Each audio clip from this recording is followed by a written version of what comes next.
Shalom. I'd like to start off by giving all praise to Yahawah, bahasham, Yahawashi, the borners of the apostles and elders of Great Millstone. Salutations to you brothers out there to the four corners of the earth, teaching the truth and sincerity.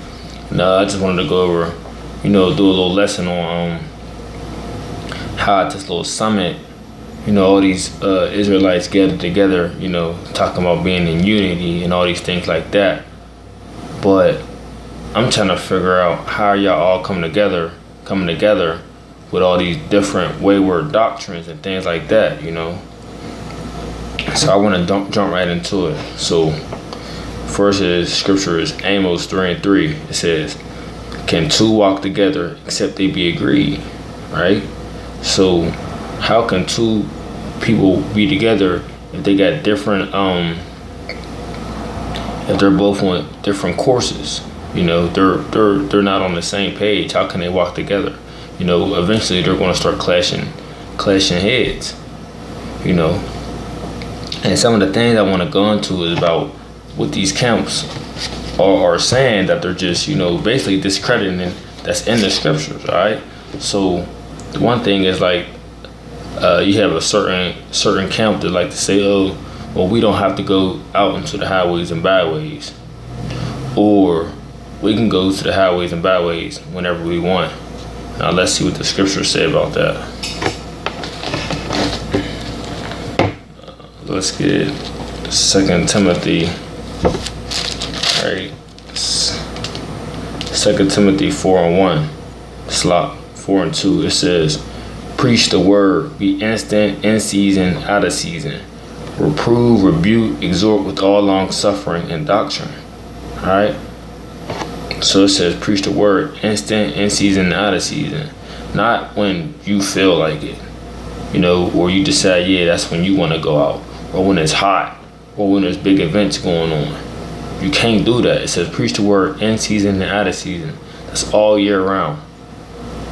All 4 seasons. Summer, winter, fall, spring, all seasons. People need to hear this word all year round. People out there need to get fed. It's a spiritual meal. They need to get fed, right? And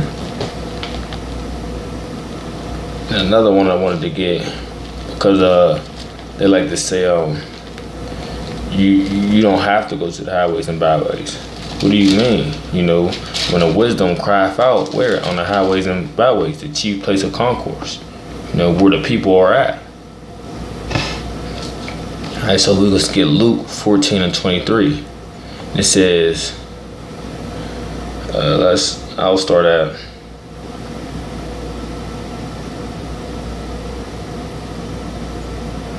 we'll just jump to Luke 14:23, because this is the supper going on, right?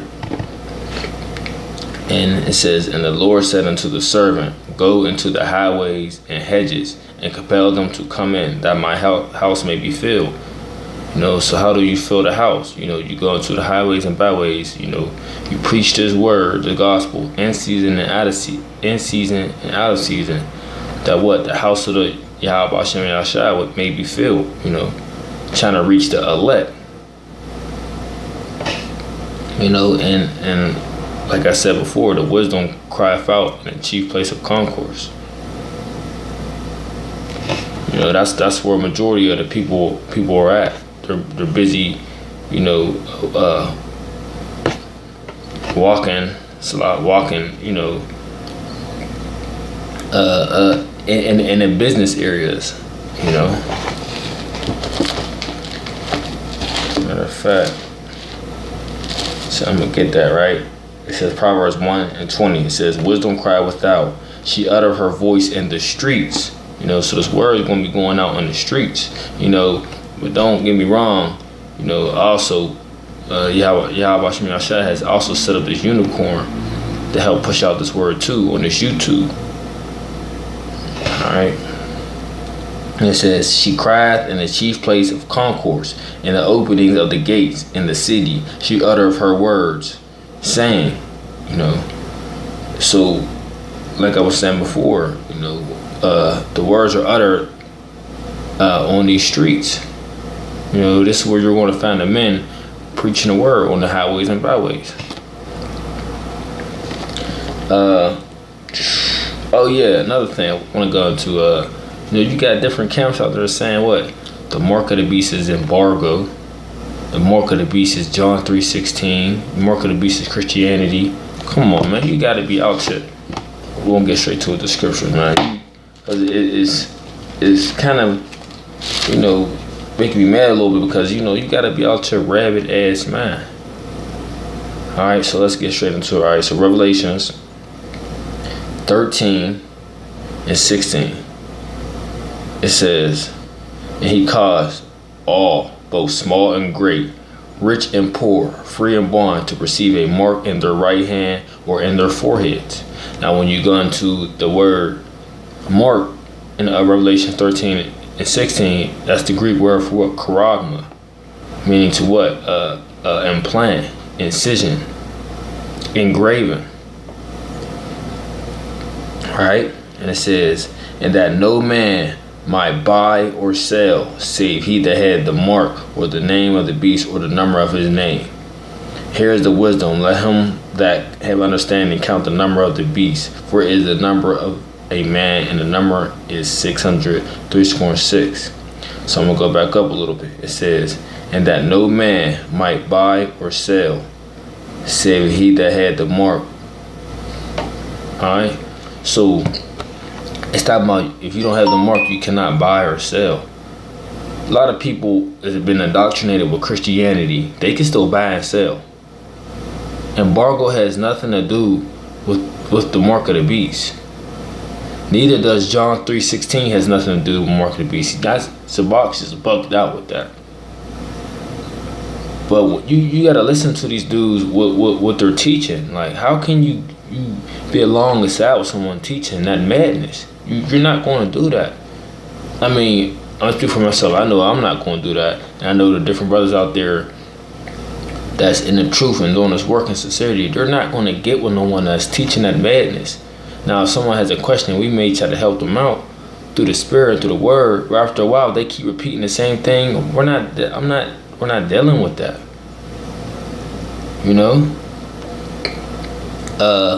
Another thing, they like to say what? Cornelius is a Edomite.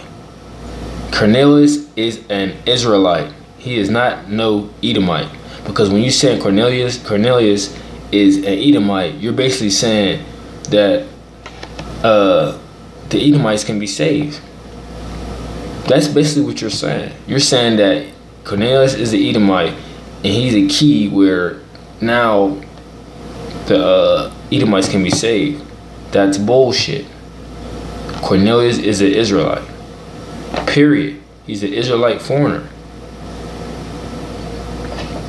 Alright? And then that jumps into what? You're saying, we'll go along with that. A lot of you are saying Esau can be saved. Come on, are you serious? Let me get 2 scriptures on that since I brought it up. I'm going to get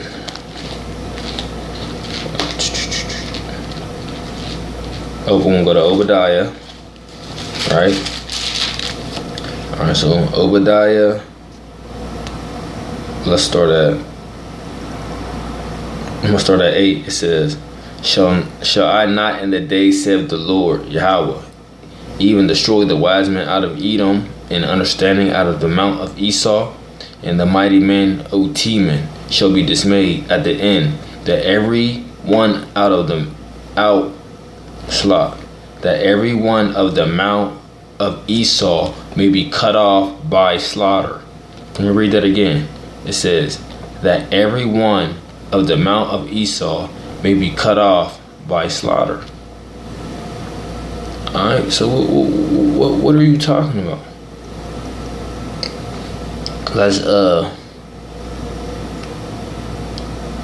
Let's jump to verse 18, because if you read Obadiah, this whole thing goes about how Edom is threatened, and how Edom, is going to get destroyed, and how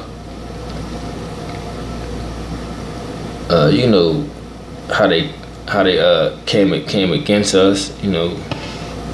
Just a whole bunch of good things. People don't like to go into Obadiah.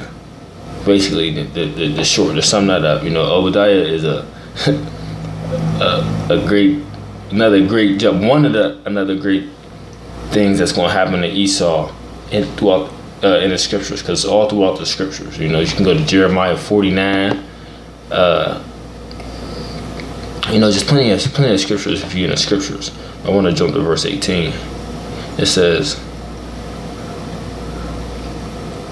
"In the house of Jacob shall be a fire, in the house of Joseph a flame, in the house of Esau for stubble." Now let's look into this word.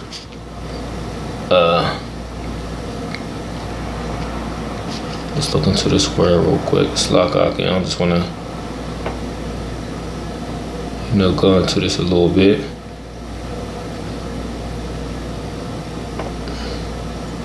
Alright, so stubble, right? It says Ka'ash, stubble, stubble, chaff, straw, as dry stubble. So I don't want to go into this.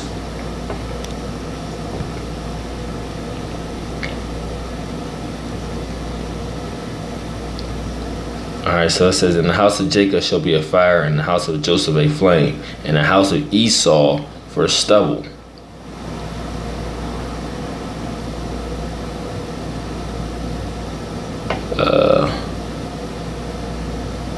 That's not, I don't know why it's not popping up. But basically, I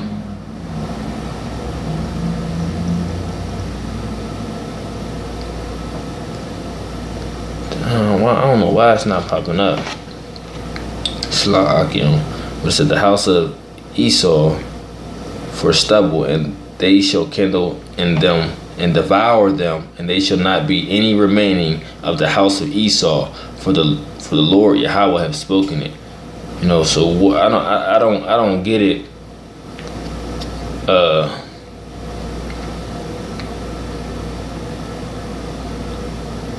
I don't get what they're talking about. When you get into these scriptures, Esau is going to get horrific judgments. There's nothing good was about to happen to Esau all throughout these scriptures. But still, you have people saying Esau can be saved. Come on, man, I'm not getting with no guy like that. No, it's not happening. That's just like trying to get with someone and you say the white man is the devil, and they're busy trying to tell you, oh, the white man is not the devil.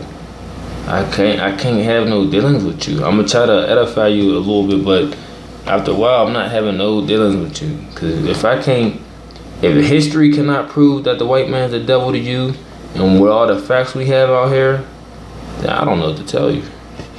How am I going to convince you to tell you the white man is the devil if you can't see it for yourself? Alright, let's go into this.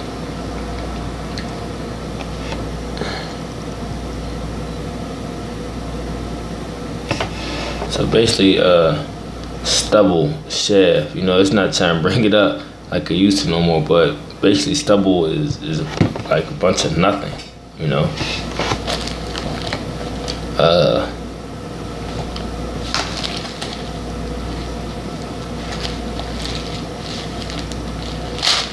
Yeah. Always we got this. We got Hebrews 12:16. It says, "Lest there be any fornicator or profane person," profane, which means outside the temple, "as Esau, for who one morsel of meat sold his birthright." So Esau sold his blessing, which was the kingdom of heaven. This is his kingdom that we're living in right now. His blessing is the fatness of the earth and the sword which he lives by every day. And he has everything. Right? It says, "For you know how that afterward, when he would have inherited the blessing, he was rejected. For he found no place of repentance, though he sought it carefully with tears." And that's the same thing they're doing right now. They're crying and they're mad about their birthright that they sold for that morsel of meat. So no, the white man cannot be saved. He's going into slavery for 1,000 years of captivity, and then he's getting cast off where he belongs.